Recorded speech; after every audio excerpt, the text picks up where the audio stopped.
week on the Europe Conversation on Euronews, I catch up with French EU Affairs Minister Benjamin Haddad, and I ask him whether Europe can supply security guarantees for Ukraine without a US backstop. He also discusses why France is ready to extend its nuclear guarantees to the rest of Europe. Minister, thank you very much for joining us on the Europe Conversation. Thanks for having me. I just want to start off with where we are right now, what your assessment is. President Macron saying that he's willing to extend nuclear deterrent guarantees for the course of Europe. We also have leaders in Poland and Latvia saying they're going to train men of military age, talking about conscription. I mean, we're really entering a new era. We have the questions arising from the United States about the future of the transatlantic relationship. And this is a moment for us to take our destiny to our own hands. We've been seeing in the last few years, the last few decades, Europeans sliding behind when it comes to defense, when it comes to tech, investment in AI or quantum, when it comes to industry. And this is a moment where we can come together, unite, invest massively into our strategic autonomy through defense. What is your assessment of what Donald Trump, the actions of the White House in relation to Ukraine, stopping the military intelligence which has been exploited and also stopping weapons? I think they go against even the interest of the United States. How could it be in the interest of the United States to give a victory to Putin, to show capitulation in Ukraine? What kind of message would that send to China and to other competitors? And if you allow me to take a step back on this, you know, the truth is we've seen a longer-term trend in the last 10, 15 years from the United States. It's President Obama who talked about Europeans being free riders, who did not respect the red line in Syria. It's the first term of President Trump. We already talked about trade conflicts or defense spending. And even under the Biden administration, which in the tone was much more sympathetic, of course, you know, we had the unilateral withdrawal from Afghanistan that was done without coordination with allies like Germany and Britain who were on the ground.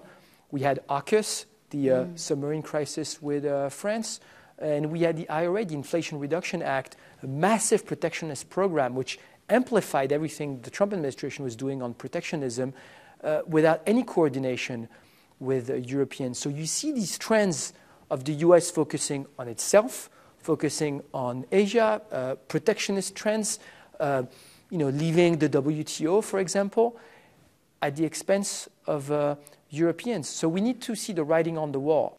But it looks like that the United States hasn't called for Putin or Russia to make any concessions while President Zelensky is expected to sign this minerals deal. You're completely right. We need to continue to increase the pressure on Russia. No negotiation about the security of Ukraine can be done without Ukrainians, and no negotiation about the security of Europe can be done without Europeans.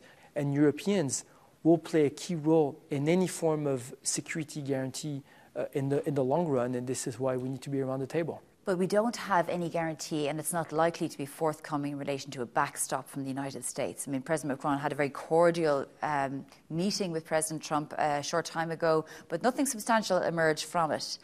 Can Europe defend Ukraine so there isn't a Minsk I, Minsk II situation without a backstop from the United States? This is why we continue our dialogue with the United States on the need for the US to stay committed to the security of Ukraine, because once again, it is not sending a message of force to other competitors in the US if you lead to a situation where Russia can just rearm and reattack Ukraine. It would be not in the interest, of course, of Europeans and Ukrainians, but not in the interest of the US either. But can Europe do it? I mean, we're talking about a short time ahead, potentially, because Donald Trump is putting huge pressure on President Zelensky to come to the table. He says that Putin wants to end it. He wants this to be over. He wants to pivot to China and so on. So can Europe do it without a backstop from the United States? Look, at the very least, I can tell you that this is why President Macron has asked the government, and other European governments are looking at stepping up our support for Ukraine and replacing the support from the United States, because once again, it is the security of Europe that is being played in Ukraine, and stepping up also on security guarantees while keeping our dialogue with the United States. So potentially looking at Europe doing it without the United States if there has to be? Without, speculating on scenarios in the long run, because we're keeping our dialogue with the United States, because once again, it's our security interest on both sides that's at play. But this is also why you see Europeans stepping up both on the support of Ukraine and in defense of Europe. And in relation to troops on the ground, would they be potentially deterrent troops, not just peacekeeping troops?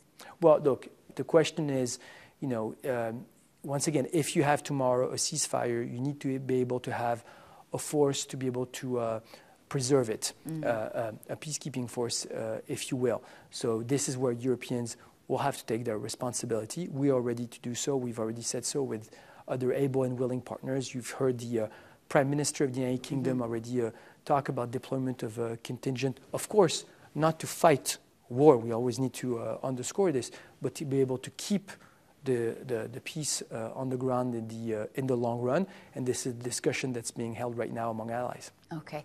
I want to ask you about that extraordinary offer or announcement by President Macron about France extending its nuclear deterrence throughout Europe.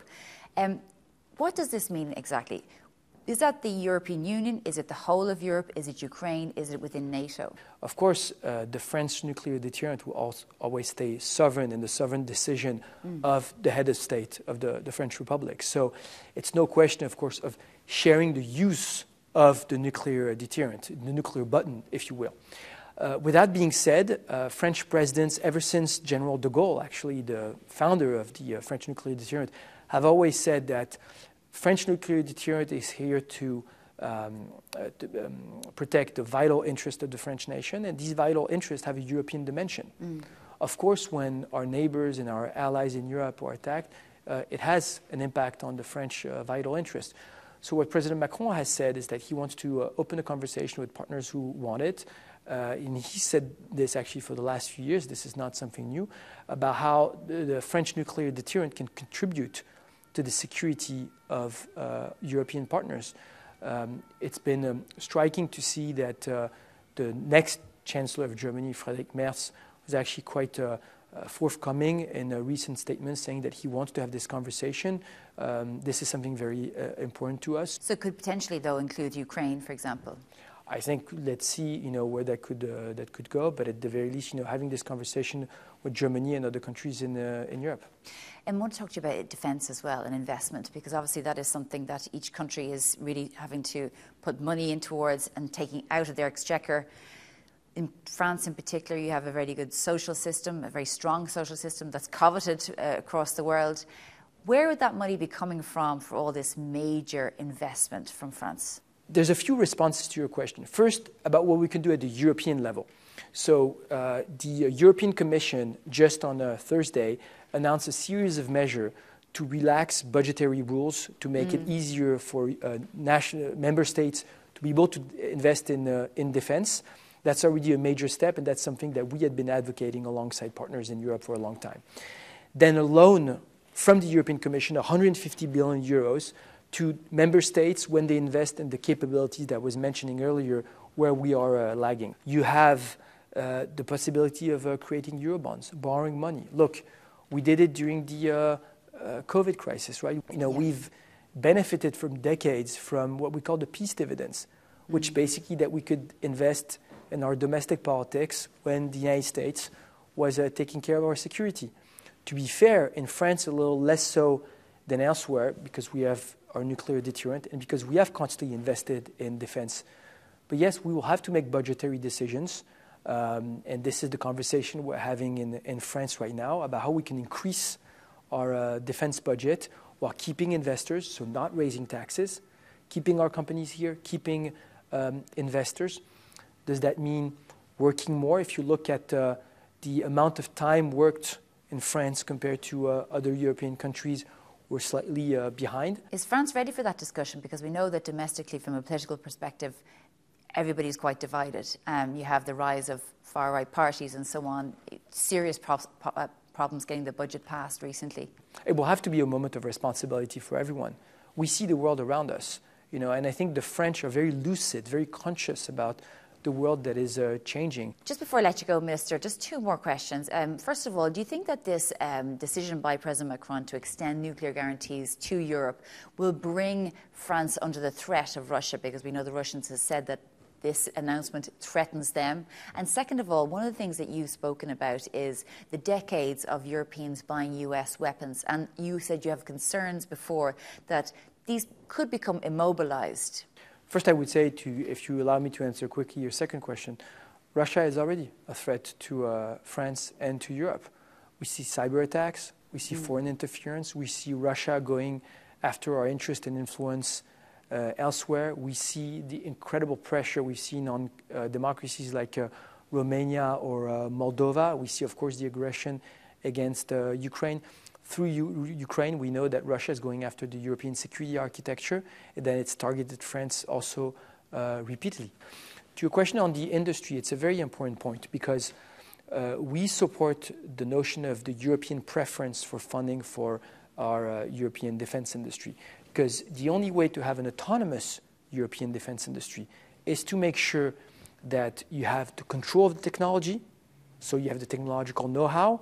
Look at just the debates we had over the long-range missiles sent to Ukraine. If you have American components and Americans decide that they can't do deep strike to be able to defend themselves against Russian targets, they can control the use, even though the European countries that will want Ukrainians to be able to do so have agreed to it. So there is the question of control of use, there's the question of technology. And I would even say, if you want to make the case also that we need to increase our defense budget in the long run, politically you also need to show that it trickles down in terms of reindustrialization, in terms of factories, in terms of job. Not that it's funding defense factories in Kentucky or Pennsylvania. I think it's a fair point.